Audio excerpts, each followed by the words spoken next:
Hi, welcome back, Year 6. Today's chapter is called The Magpie, Chapter 11. Having wolfed down his food, Hal watched with a smile as Lenny licked her plate clean. "Have you got a list of suspects in that notebook of yours?" she asked him. "We should think of each passenger and their possible motives. That's what they do on the telly." "It's a sketchbook." "Let's give the thief a name, like the Black Cat or the Pink Panther." She tilted her head, thinking. "What about the Magpie?" Hal suggested. "They like to steal sparkly things."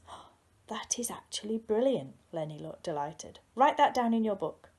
Hal opened his sketchbook, turned a blank page, and then drew a magpie with a sparkling stone in his beak. There's a picture there. "Hey, you can draw!"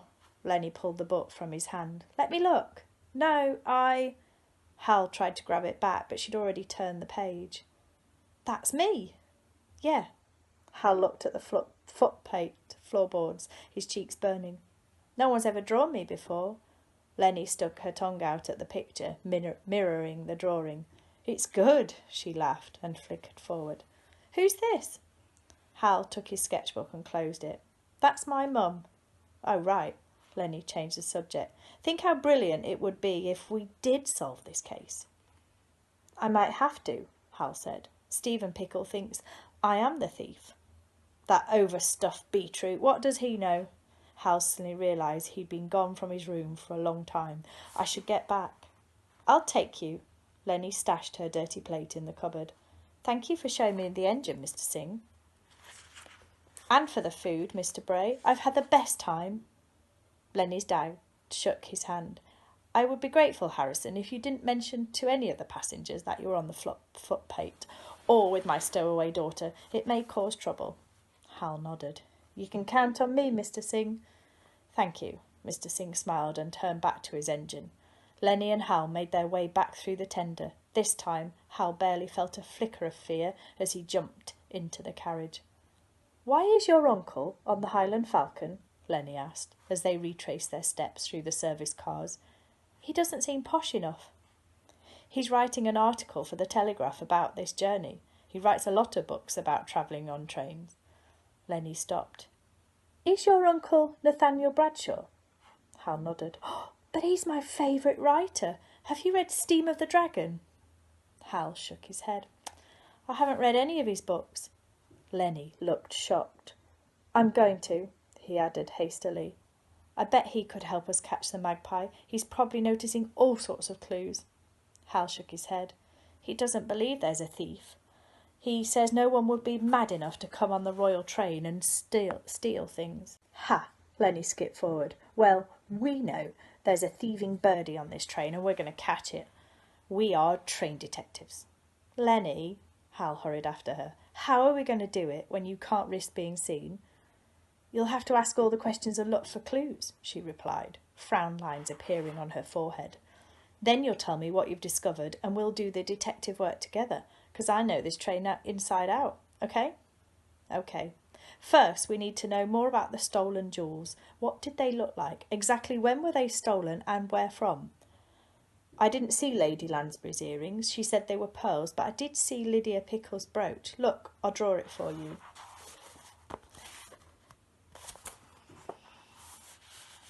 Hal sank to the floor and Lenny knelt down beside him, pulling out his sketchbook. He started to draw, but the jolting of the carriage jarred his pen.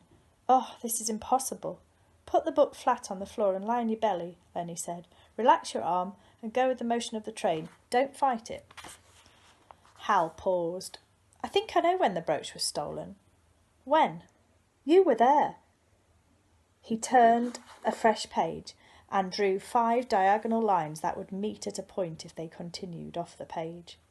"What's that?" "Perspective lines," he replied, half closing his eyes. He pictured the observation car, the groups of people standing and talking. Hal barely looked at the paper, his pen skittering about the page, drawing the scene. "I was here," he muttered, "looking for you." He drew an X, and Lenny nodded. "Where were you, by the way?" Lenny grinned. "Between the white cloth and the back of the trolley, and Amy's legs." You can see he's drawn it there. Then Uncle Nat came over, and as we left the carriage, Lydia Pickle complained about having lost her brooch. His pen went to her figure in the picture. Yet here, only minutes earlier, it was pinned to her chest, because that's when I saw it. Lenny stared down at Hal's drawing. How'd you do that? Do what? Draw that? She looked at him, like it's happening in front of you. Hal shrugged. If I tried to tell you what I saw with words, it would come out wrong. I get confused. I can't remember right. But if I draw what I see in here, he tapped his head with the pen, it comes out right. Lenny gave a quiet whistle. With us on the case, the magpie hasn't got a chance. Hal felt a warm burst of pride. No one but his mum had ever been interested in his drawing. They heard a noise, and Lenny quickly dragged Hal into the pantry. Looking through the slit in the door, Hal saw Graham the guard walk past. Come on, let's get you back to your compartment before we get busted, Lenny hissed. Let me see that drawing again. She stared at the picture as they walked. The magpie must be one of the people in this picture. Wait, where's Ernest White? There, Hal pointed to a circle. That's the back of his head. He was sat in an armchair. His eyes flickered across the figures in the picture. He couldn't help noticing that one of the people standing next to Lydia Pickle was Uncle Nat.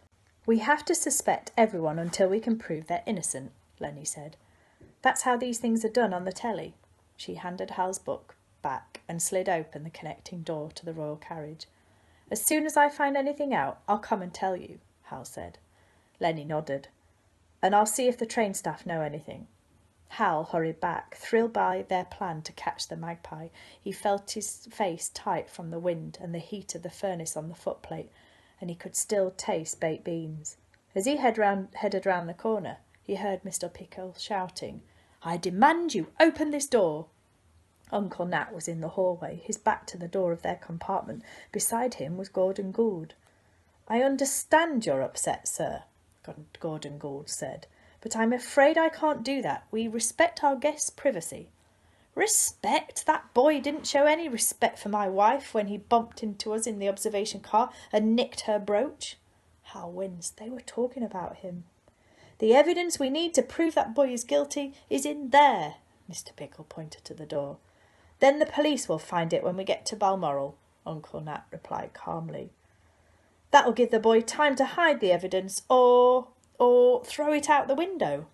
Mr. Pickle's round face was flush, making him look like a salami.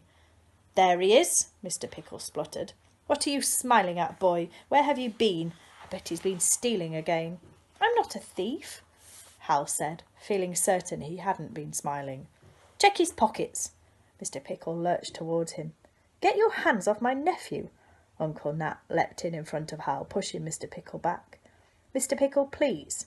Gordon Gould grabbed Stephen Pickle's shoulder, and the angry rail tycoon shrugged him off. Baron Eschenbach opened his compartment door. Is there a problem, gentlemen? A small disagreement, Uncle Nat replied in a steely voice. Mr. Pickle seems to think he's Sherlock Holmes. What on earth is going on? Sierra Knight stepped into the corridor, clutching an electric blue shawl around her shoulders. Lucy Meadows was 2 steps behind her, holding a script. Would you mind keeping it down? I'm trying to run lines, Sierra said. Open this door or... Mr. Pickle started to say, but Uncle Nat interjected loudly. Gordon, I would like you to open up Mr. Pickle's room. What? Certainly not, Mr. Pickle bellowed. I am the victim, not the thief. I am sure if I made a thorough search of your compartment, I'd find your wife's brooch, Uncle Nat said, as I suspect she has merely misplaced it. Outrageous! Mr. Pickle's face was positively puce. I will not allow you to root around in my private things. Precisely, Uncle Nat snapped. Nor I you. A cloud of barking white fur filled the far end of the corridor, followed by a grumpy-looking rowan buck. A metre behind him glided a perfectly poised Lady Lansbury. The hallway was a jam of people and barking dogs. Oh, this is impossible! Sierra grabbed Lucy by the wrist. Come on, we're going to the observation car, and the 2 of them squeezed through the crowd. Behind Lady Lansbury, Hal spotted Milo Essenbach enter the corridor. He had an odd look on his face, his eyebrows raised high.